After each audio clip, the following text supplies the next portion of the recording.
Hello, everyone, and welcome to episode 66 of the Hunger for the Hustle podcast, the podcast where we dive deep into the world of business and entrepreneurship and give you, the viewers, a look behind what's often seen as the glamorous curtain of entrepreneurship. Because let me tell you, it's not all that glamorous.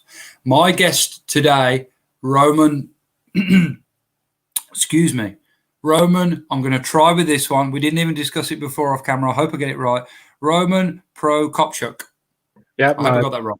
Yep, it's good. Awesome. Roman came to the USA as an immigrant, and the story that followed is truly amazing. It involves the Secret Service. It involves a struggle with many miscarriages, in fact, 5 in 3 years, and fostering over 22 children. Then, in 2008, Roman got hit by the financial crisis that many of us did, and started a digital marketing business as a necessity to survive. I can't wait to dive into it with Roman today. Roman, welcome to the show. How are you? Good. Thank you for having me on. It's my absolute pleasure. So, Roman, let's tell us a bit about your story. You know, you got into digital marketing through a necessity out of the 2008 crisis. A lot of people just folded and failed in that. What did you do before you had the digital marketing business? Yeah, so that was actually like right when I graduated college. So prior 2 years into college, I was actually training with the Marine Corps in a civilian capacity to possibly become an officer. So in the US, if you want to go in the Marine Corps, you have a bachelor's degree, you can get a commission as a second lieutenant. So you go to officer training in Quantico, Virginia, you do it, and then you get commissioned as a second lieutenant, get a unit. But I got a bacteria called H. pylori, which caused an ulcer in my stomach for years that I didn't know what it was, caused from. And I ended up not being able to go or pass the physical fitness test before going. So I guess maybe it's a blessing in disguise. I probably would have passed away in the training because of that, because I was coughing up blood and stuff like that. And next year, my senior year, my last semester, I interned with the Secret Service at a top secret federal clearance on the counterfeit currency squad. So I thought I was going to go the criminal justice route, probably federal. I was interested in like psychology and forensics and things of that nature. And then, like you said, the economy hit right when I graduated. So state, local, federal agencies froze hiring. So I was applying for months and months, couldn't find anything, was, down and depressed. Only thing that really kind of kept me sane was going to the gym. So I met someone prior at the gym. And basically, we struck up a conversation and opportunity presented itself. I went basically outside. They handed me a packet about search engine optimization, and then kind of the rest is history. Yeah, no, what a cool story. One thing I noticed you mentioned there is the gym kept you sane. Man, I think that rings true this year for a lot of people. I can relate because I haven't been going because it's been closed and it's been absolutely doing my head in, man. So it's good to have that solid, that rock, that place for me, like gym is, I'm not a religious person, but the gym is like my church. I don't know if you can align with that, where it's just like you work everything out from the day that's not been good, and it gets left there. I just get in there, get the Metallica on, and just get into it.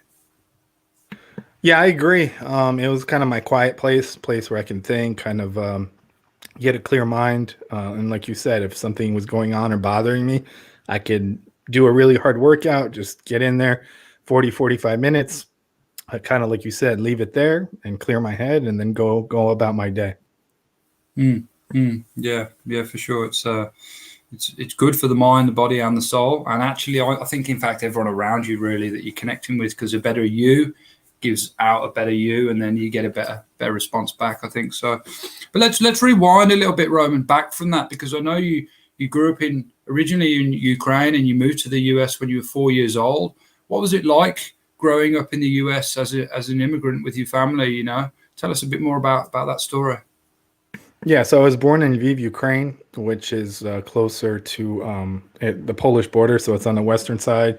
It's a UNESCO World Heritage Site. It's a city over 750 years old. It was founded kind of by the Vikings, which is cool history. City of the Lion. And I came through Vienna, Austria, Rome, Italy to kind of get here. That was kind of the path. Obviously, it was still communism. Ukraine got its independence in 1992. We had a sponsor distant family member, which you needed in terms of, getting to the US at that point. We stayed Mhm. with them for about 3-4 weeks, and then we had to get an apartment. Like I said, a 2-bedroom apartment. My grandparents were already retired in Ukraine, and they had to start working. So basically, everybody worked, whatever they could, construction, housekeeping, things of that nature. And then for me, it was a lot easier because I went right into kindergarten. So I learned the language there. I think it took me maybe, a year and a half, 2 years to really be fluent without much of an accent. And obviously, if you learn a language before a certain age, the way your brain's programmed, you kind of don't retain an accent, which was good for me. Obviously, if I had an accent, okay. But for me, it was just like childhood. I didn't think anything of it. Obviously, learning the Yeah. language, I guess, was the hardest point. But I think I got assimilated well into kind of the culture, and people accepted me as one of their own. Obviously, the U.S. is a country of immigrants from all over the world, so I didn't really have a problem adapting as a child. No, no, I guess, when you move at such a young age, it's not really a struggle. It just becomes normal for you. I'm sure that I'm not going to speak for you, but I guess you certainly remember a lot more of your life since you came to the US than what you did before you're 4 years old. I can't remember much before I was 4 years old, that's for sure. Yeah, some things. I mean, I remember like standing in bread lines with my mom for a few hours. We went to church. We believed in God. So obviously, under communism, technically, it's only the state, no God. So there were negative repercussions for people that went to church. The KGB followed you around. Were parked outside of the church, stuff like that. So I Mm. remember all that, like lights being shut off, hot water being shut off at night. So there were those things. But then it was also, like I said, like that was the norm at that time. You don't really Mm. consider that at that age. Or if that's your kind of everyday thing, you just kind of deal with it and go about your day. Yeah, yeah, I guess so. So it was you, your brothers and sisters, if you had any, your parents and your grandparents. So 3 generations came over, and you all lived in 2-bedroom place. Yeah. So it was myself, my brother, who was 11 months at the time, my mom, my dad, my grandmother, grandfather, and my aunt. Wow, so 7 of you, yeah, 7, 2, 4, yeah, 7 of you living in a 2-bed place, man. That's pretty pretty hectic. And then you came out of school, went into the military, like you said. That didn't work out. So then 2008, that hits, boom, and you decide you're going to start an agency. It was that you said you connected with someone at the gym, started talking about SEO, and then what was the moment where you thought, do you know what, I can do this? I'm going to do my own agency. I'm going to start providing this service for others. Yeah, so basically we talked before, and at that time, we saw each other at the gym. He had a business. Basically, one day he said, "Come out to my car, after your workout," which obviously could have went several ways. I mean, usually in like a movie, somebody opens their trunk and there's like a kilo of a substance you shouldn't, be in possession of. So basically, it was like that. They opened their trunk and hand me a packet, and about a 50-page packet about search engine optimization. They said, read up this, go online for another month or two, and you can do it for my business. So that's how I kind of got my start. I did that for a few months. And then I got a job at a company called LexisNexis dealing with legal law firm legal clients, which I did for about 3 years or so. Small, medium, large size law firms, managed portfolio of 7 figures, different contracts, 100K or higher. That's where I had a portfolio of clients to really learn. I believe like there's one thing learning something from a book, and another thing of really being in the trenches and really applying things. And then being there, I saw obviously I had a passion for it. I was good enough for it. And then in 2012, I formally formed my agency and took that to kind of the next level. Yeah, that's awesome. 2012, and then fast forward to 8 years later. How's the agency doing today? And kind of, what kind of work are you doing with it today? I'd imagine it's fast forwarded quite a bit from just SEO. Yeah, so SEO and the internet was still its infancy. So social media was in its infancy. There weren't that many platforms, and now you see obviously all the platforms. When a platform starts off like Facebook did, it was all organic. So organic reach wasn't capped. There wasn't no really paid model. Then they introduced a monetizing platform, or obviously monetizing their business, and you get paid social. So I got into organic social, paid search, content strategy, local search, online reputation management, analytics, and kind of broadened my scope. Obviously, search engine optimization was my core pillar of knowledge, but then I understood that ecosystem connected. So spread out through that, and then different clients in verticals like pharma, life sciences, financial services, some consumer goods, some celebrities, if you will, in the U.S., stuff like that, and a lot of pro bono stuff because I try to kind of give back in terms of my time and expertise as well. That's awesome, man. Yeah, it's awesome that you do that. I think it's important. I saw that you met with Gary Vee. Gary Vee is someone I follow religiously almost. I've read many of his books, and he's someone who's big about the pro bono, just giving out your knowledge, giving out, your time to a certain degree. And there's value to that, of course, for yourself down the line, because whatever you give out, you get back, but that's not why you do it in the first place at all. So yeah, man, respect that. Good on you for that.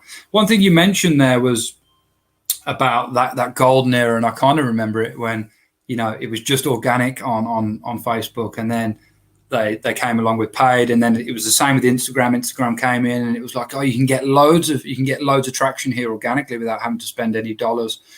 Those days are gone for sure with those platforms. But now we've seen like what used to be Musical.ly. I didn't even know it used to be called Musical.ly actually until I read Crushing It. And then now it's TikTok, and now like the organic is, I mean, you explain because you would know better than me. There's kind of the organic reach is there, but I know they've got the paid stuff that they're bringing in as well. Yeah, so I mean, usually when a social media platform moves into the paid model, they start capping organic reach. So like on Facebook, even though you may have, let's say, 10,000, friends, or if it's a page, followers, only certain percentage tap into it or see it. So it's never that 100% like it was before. So even to get every one of your followers or friends to see it, then you have to pay, to blanket that. And then obviously, if you want to target other demographics to grow and expand your reach, you have the opportunity to do so. And obviously, like you mentioned, getting in on the ground floor is always key. So it's important, even though like a platform like TikTok, for a while when it was Musical.ly, I kind of knocked it because literally it was all little kids lip syncing, dancing, whatnot.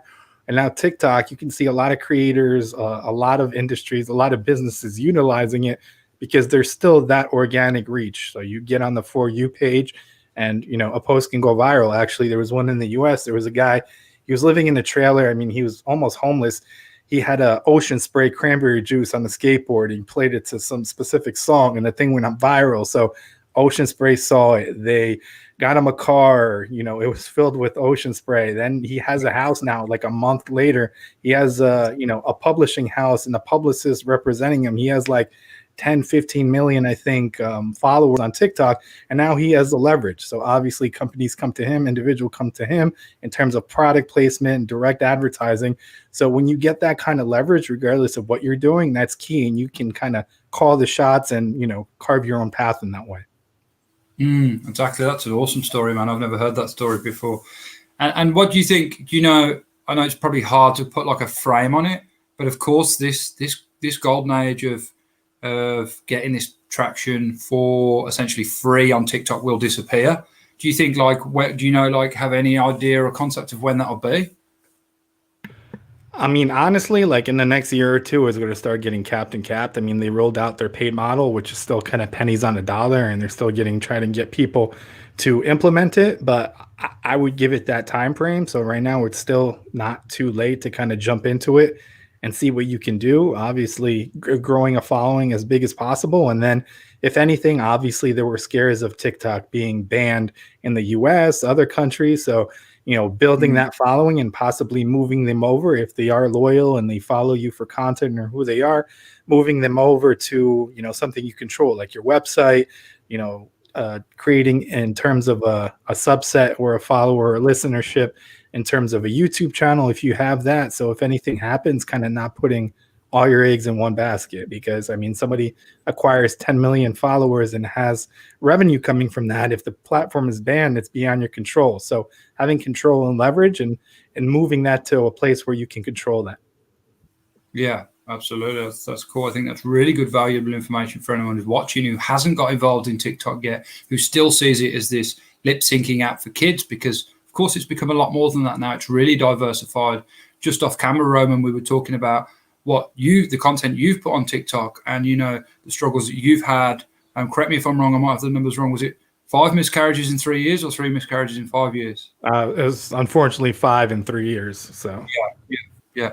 Which is, my heart goes out to you for that, man. That must have been really difficult, and look, truly sending you my love and blessings on that. But you managed to actually take, some content and some value, particularly from the male perspective of what you experienced there, and also the enormous fact that from June last year you've had 22 different children that you fostered in your house, and you put that content onto TikTok, which is, I was quite surprised kind of when you said that to me, because I'll be completely honest, I still see TikTok as, it's not just lip syncing and it's for kids. It's obviously a lot more than that, but that content is quite different, quite niche, and particularly like we said off camera from the male perspective, but it's given a lot of value to quite a niche audience, hasn't it? yeah, and I think being genuine, obviously there's a lot of content that's super visually appealing, very edited, like very promotional, and there's other people that just stand, behind the white wall and share their feelings and are genuine about it. I think a lot of content that really connects emotionally does very well. So story is about like, loss or overcoming something like, a disease like cancer or losing a child or anything, because there's a lot of people out there that have experienced similar situations. So I feel content like that, not that it's inauthentic, that I encourage you just to shove content and connect emotionally. But if you have that and you feel like sharing it and it'll help somebody, just sharing it in a genuine manner. Yeah, I agree with that. I think authenticity is like really important across the platforms, because there's so much content out there, and so much of it just isn't authentic. I mean, it sticks out like a sore thumb now if you know what you're looking for, because it's just, you can just tell it looks too good, it looks too shiny, it looks too fresh. So if you're like just documenting what you've been through, and someone else sees that who's been through a similar thing or is interested in perhaps that journey or that subject matter, no matter how niche it might be, just coming from a place of documenting the experience and talking about it and just being fully authentic and open, is only going to be a win-win for you as the person who's creating the content, and of course for the people who are receiving it, the audience. Yeah, I mean, I think it's authentic or important to be authentic all around. So if you're a individual, obviously, if you don't want to quote unquote brand yourself, everything you're doing and anything you're doing that's visible is branding yourself. You're creating an identity for yourself. So really showing who you are. Obviously, some people are uncomfortable sharing with some of the stuff that they've dealt with, but it adds a human side. So it's not only, like you said, these picture perfect images or posts in terms of an individual or brand, connect emotionally and show who you really are. Yeah, absolutely. They say, saying I heard once is, how you do anything is how you do everything, right? And of course you can change that. You can change how you do anything and everything pretty quickly. But yeah, just, it's as particularly as I know from the links you sent me, you're working with like 4, 5, 6 different platforms, probably more than that, different platforms, right? So it's important that and they all have their different place and their different thing. Of course, people are looking at Twitter perhaps for news, people are looking at TikTok perhaps for entertaining or short form content that's very easily digestible. Facebook, they're probably catching up with friends and family. So it's important to make the content specifically for the platform and to adhere to what the audience is probably doing on there. But being like across the board, yeah, authentic, man. Really, really agree with you. Down with you on that. So let's get into perhaps some of your challenges. In business, I always like to talk about the challenges in business. I find that when your back's up against the wall, when you're into the corner, when you're at the low dip of the roller coaster, not the high dip, and you've got to get yourself out of it, that's where the lessons come. And whenever I've opened up and discussed this on the podcast, the audience certainly gets a lot of value out of learning people's challenges in business. So perhaps you could share some of yours with us. Yeah, I mean, so I think scaling, I think dealing kind of like the first time you get screwed over, obviously I'd recommend have everything in writing, because a lot of stuff you may want to do business or whatever you're trying to do with friends, family, and it's one of those things where like nobody sees it's on the deal's on a handshake, and then there's no things on the paper which are responsibilities or specifics to what's promised or how much is owed or how much is paid. And it's like learning that for the first time really shows where you should really document and have a formal process for obviously contracts, dealing with clients, what your kind of policy, create a policy, how to work with family members, friends, because oftentimes over money, those friendships and family relationships can get strained. So things like that, and then situations where like you're only one person. So figuring out what is truly you're good at and what do you want to do for your business, kind of the top level thing. So if you're the best at sales, or if you're head of marketing, you created an agency, if you want to just be in charge of strategy and different things in terms of insights and stuff like that and new business, and figuring out who can do the day-to-day, who can do that in the trenches work, because you're, like I said, you only have 24 hours. Well, you need to sleep. So if you're going to throw all of that on your shoulders, it's kind of hard to scale without a process. So developing a process for everything you do in your business. So then if you hire someone, you can plug them in and teach them a lot faster than, just sit down and share your knowledge with them, have a formal process for it, formal documentation. So you can really standardize and be able to onboard more clients at a rapid manner. At some point, obviously, you want to get to a point where the clients align with your core values and who you are as a business. Obviously, it's tough when you're scaling. So you may have to take clients that are kind of like annoying. I mean, not annoying, but you know what I mean. In terms of like over coddling and emailing, calling every 5 seconds, and sometimes spending not that much, but requesting work that's like 10x in terms of what they were promised and things of that nature. So learning, if you do get to a point, obviously it's hard when like to fire a client, obviously, because sometimes a client may be sucking all that time and manpower that you're kind of neglecting the clients that are actually happy, the clients that pay on time, the clients that you can scale, and that can really lead to issues with morale for yourself and your employees and things of that nature as well. Yeah. There's a lot there, man. There's a lot there for sure. And one thing I know about is getting things down on paper. A handshake agreement, doesn't matter who it's with, friends and family. Things can get interesting once money gets involved. I've experienced that personally. Someone you trust and sometimes often love, but money can blur the lines with that a little bit. So got to get it written down. Got to get it written down by an official, I would say, as well, like an attorney, lawyer, accountant, something like that. Depends what it pertains to, obviously, what you're dealing with. But yeah, get it written down. Get it written down for sure. And then let's talk about some of your triumphs, like some points that you pick out, and you're like, yeah, when you were like, yes, this is me. I'm doing the right thing. I'm really proud to have this company and that it's mine and that, I built it up. Well, I try to help as many people as possible, even if I can't physically like help them directly. So if somebody comes to me that may not have the marketing or advertising spend, at least point them on the right direction. So jump on a call, jump on a Zoom, and figure out 15, 20 minutes what they're looking to do, and really show them what they need to do to reach the level of success that they're looking for in terms of their goals online, and what that looks like from a normal pricing standpoint in terms of an agency, because there's a lot of people out there that promise the world, kind of snake oil salesmen, and then screw somebody over, and then they get a horrible kind of impression of digital marketing or agencies or marketers as a whole.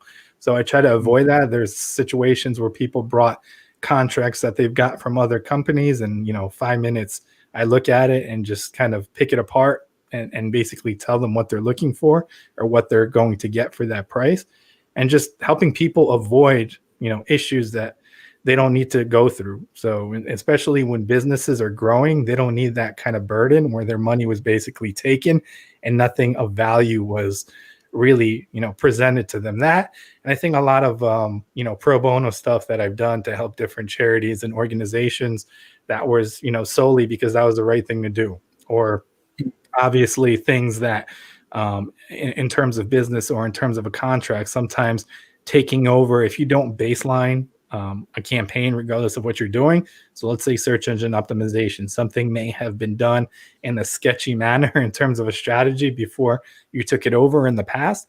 So really explaining that, because some people, don't necessarily explain that or can charge for it, but kind of doing the right thing in the right situations, because, money is money, but like your reputation kind of lasts forever. Yes, it does. For sure it does online.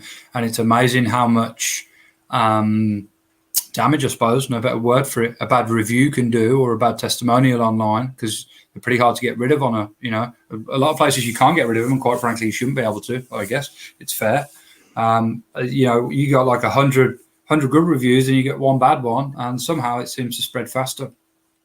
Yeah, so it's something I haven't actually heard any marketers talk about before, like the online reputation of their clients. But yeah, it's certainly a lot of value there in that. It's got me thinking. We might have to talk to you off camera about getting some stuff sorted out for my companies for sure. Yeah, not that I have a bad reputation. Yeah, I mean, it's like reputation management. It's like your ethics and your core values. So like somebody could come to you with a lot of money to fix something, but it's super unethical. So like there was a situation years ago, somebody came to me that had a client that basically that client was a high powered on some board of a billion-dollar company. He had an affair with some madam or something, and she wrote a tell-all book and mentioned him by name. So her releasing this book and doing a media tour, all these media outlets showed up his name on the first page. And basically his whole thing was like, all right, you can't obviously get it taken down because it's not like slander. It's like an actual experience that's, I guess, documented through different things that actually happened. But he basically wanted to push it down as far as possible in the search results, which technically could have been done for a specific budget with a specific amount of time. But it was like one of those things where I don't want to necessarily associate with that effort, because if I do that, then I'm going to get all these sleazy clients that are like operating in this gray area, and I don't necessarily want to be known for that. Yeah, ethics come into it, and balancing that off about, okay, look, it's a well-paid job, but where's the actual morals and ethics in it, and how much of the same similar work is it going to bring me at a later date before you get to a point where you're like, I just don't want to do this work. I don't feel good about doing it. A question I've got, like I've had some good experiences with some agencies and I've had some not so good ones. I tend to find that there's a lot of, it's a space where a lot of people operate and a lot of them claim to be able to deliver the world. And then when it comes down to it, they deliver very little. So maybe like, how would you, if you were a client and you were looking for an agency, what were the kind of things you might be looking for and the questions you'd be asking to check that they were, reputable, worth what they said they were, and perhaps even worth, some of the high ticket prices that some of the agencies charge? Well, look for someone or, a group of people or an agency that are results driven. So just because somebody says something or promises you something doesn't mean you should take it on face value. In anything in life, especially in digital marketing, you should obviously do your due diligence. Things like, obviously, they have a client base, ask to speak to some of their clients that, technically they say they're happy or they, claim that they've achieved something. So just showing results. So if you're looking for a specific effort, so, you want a, paid search campaign or a media buy, which client do you have that you've done this for? What are the results? And, what did they get out of it in terms of ROI? And maybe obviously sometimes there's NDAs and different things like that, but can we speak to somebody that, you had a communication with at that company in terms of kind of firsthand how it is to work with you and, what you really delivered for them. So really understanding what you're going to get and really doing your due diligence in terms of understanding who each person at that company is or who that company is.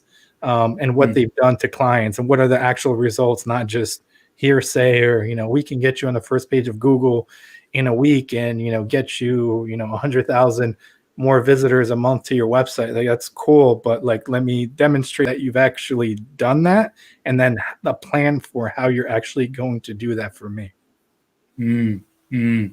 Yeah, that's a really good point you take on. I can definitely, the last thing you said, like, okay, yeah, I'm going to get you to the top search of Google. Well, there's more than one way to do that. Some of them ways are quick, fast, and easy, but they don't have longevity.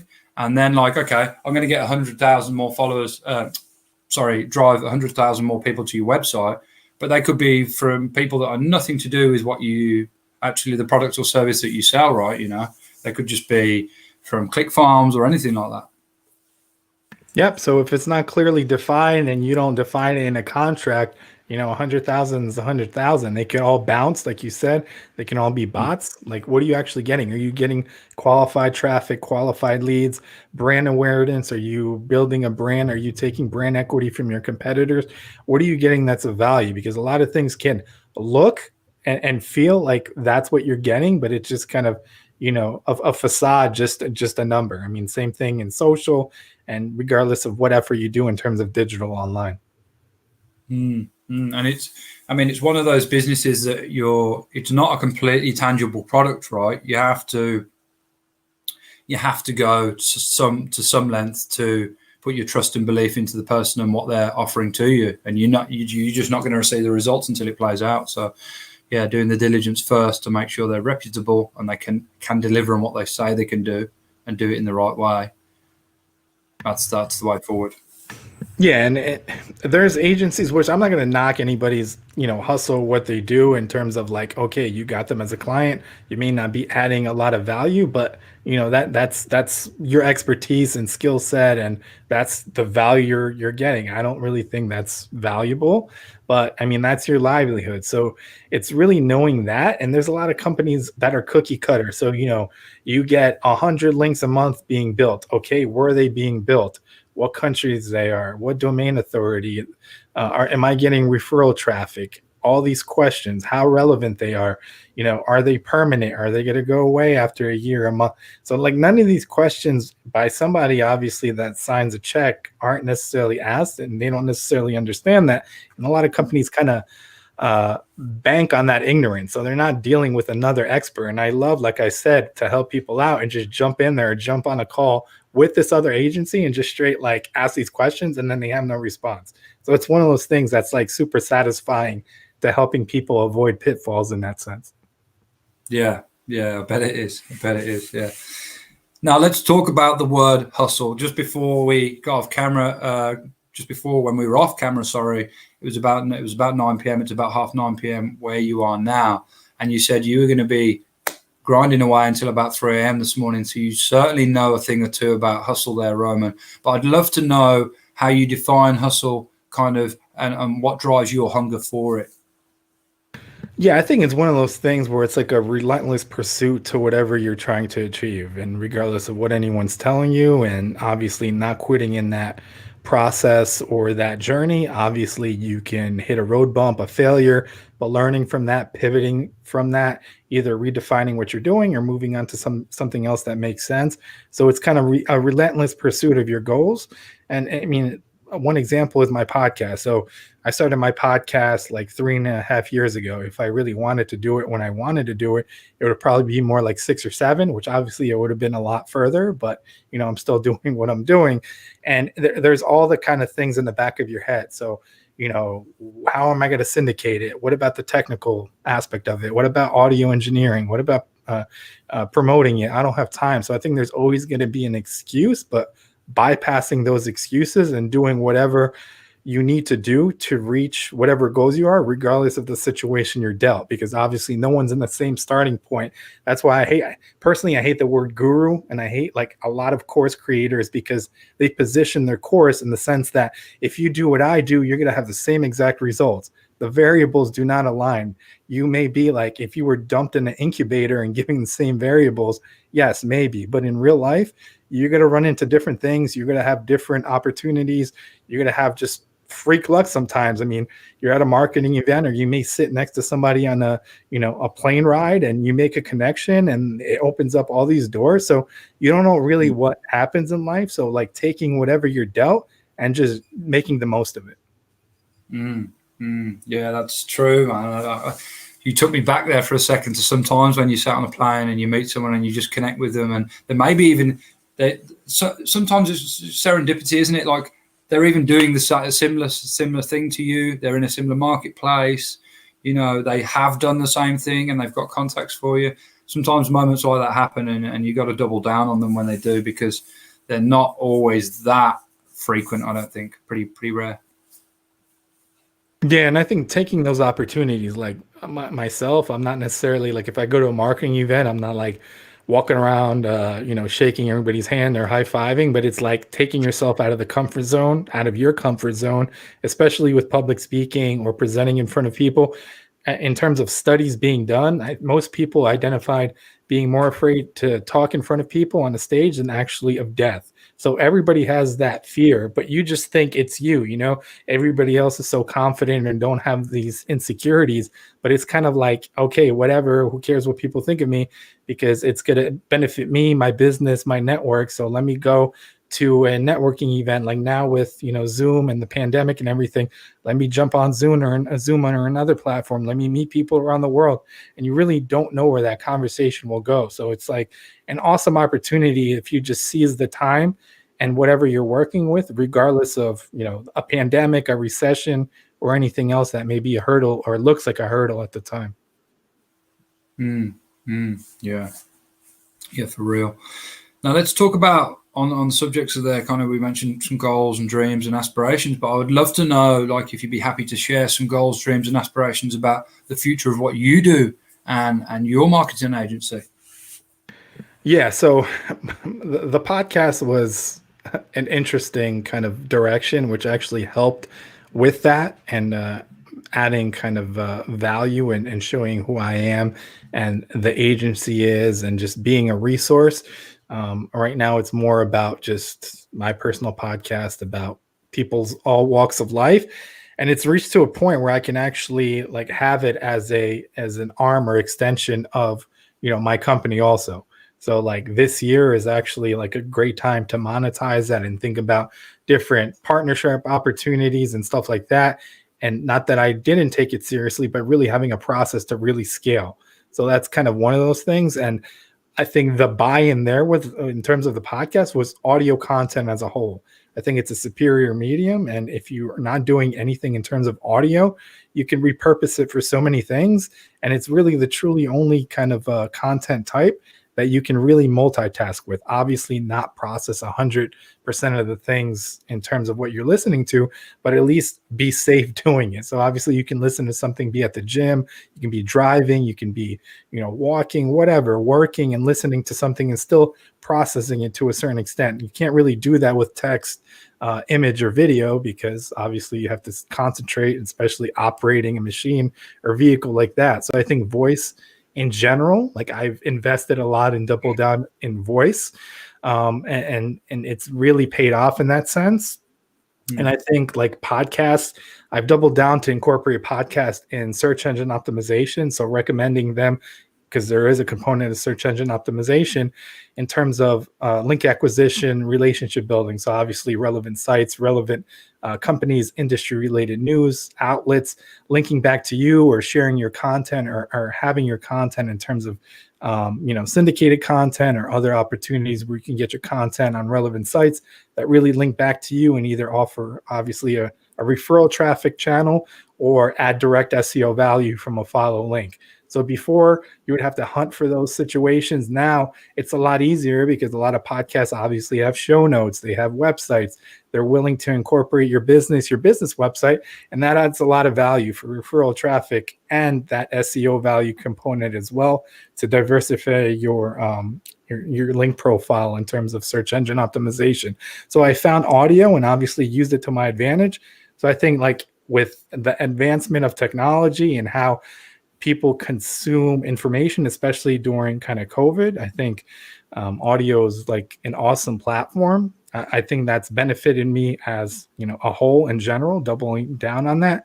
And I think people overcomplicate marketing. So it's really having your core message, core values, and, who you are as a company and or an individual, and then packaging it. So I don't know if I want to use the bullet in the gun, but it's getting the right caliber bullet and putting it in the right gun. So obviously you have that content, you package it, and for wherever your people that you're trying to reach, where they're spending majority of their time. So yes, I would encourage someone, maybe a white collar business, to maybe at least have a TikTok platform, but a profile, but not necessarily spend all their time on TikTok. So if I see, like, in terms of B2B, if we can do a lead generation campaign on LinkedIn and then have obviously an organic content push on LinkedIn as well, that's where most of your, target audience spends its time. So really packaging that content, making it consumable on that platform, and figuring out where your target audience spends most of their time online. And people really overcomplicate that, but I feel like that's the formula of good marketing.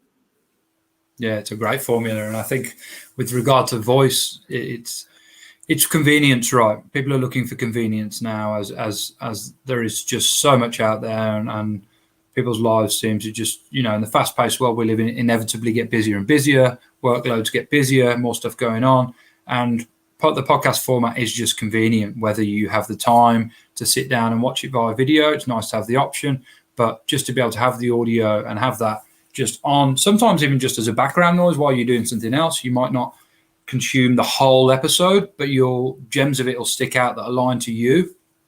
And then the other side of voice, which I'm sure you're very aware of, is the Amazon Echoes, the Google Homes, the Alexas, and how they are going to play out at scale, I think, in the next few years, whereby a lot more things are going to start to be ordered by voice, particularly by the way that you see children using voice as primarily, like, rather than always tapping on the screen. I think, those kids that are doing that now, they're going to grow up into teenagers who do it even more, who are going to grow up into adults who do it all the time. And voice, just because of the convenience of it and the way it will end up connecting to everything else, is going to be something that explodes in the next couple of years, 3, maybe 5 years. I don't know how long, but it's definitely going to happen. Yeah, smart home technology and things like, if you ask Alexa, tell me the nearest plumber in the area, where obviously you can do certain things in terms of structured data and in terms of your website to help you show up as that result, because you don't have a search engine results page where you have a numerous amount of potential, companies to choose from. You have to think about and getting to that first person or first company that's being suggested. Yeah, it's going to be interesting to see how it plays out, and I think it's going to be, like you say, it's getting that prime position. Like, find me a plumber in New Jersey, find me my nearest wine shop, and it's going to be about having that prominent position. So you're the answer that is given back from the voice, from the voice machine, whatever it is, Alexa, Amazon, Google Home. Yeah, it's going to be interesting to see how many people see that and go for them positions. And I think because it's like a brand new, wide open thing, so you'll get a lot of underdogs understanding it and taking the positions, and then the big dogs trying to come in and take them later.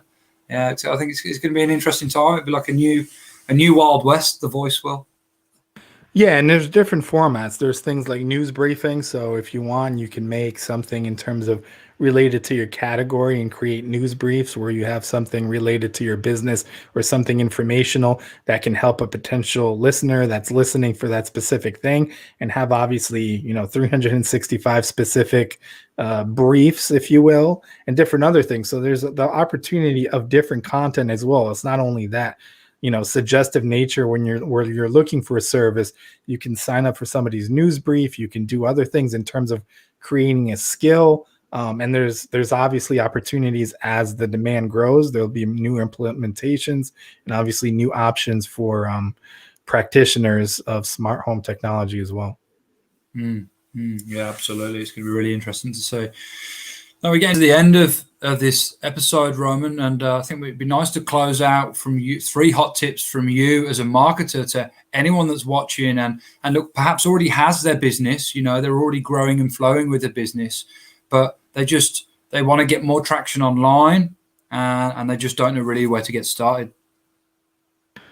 Yeah, I mean, right now, I would say networking, regardless if you're stuck in your home or you're in a country where it's more free in terms of, no more lockdowns or anything of that nature, really connecting with people, not necessarily even on a local, I would really encourage on a global basis, and really tapping kind of who they are. So, I mean, for my podcast, I look at it as each interview as a networking opportunity and a learning experience. So taking one thing out of each interview and trying to apply it or learning more about it. So treating each opportunity or each person you meet in the street as a potential possible business relationship, friendship, and adding something of value.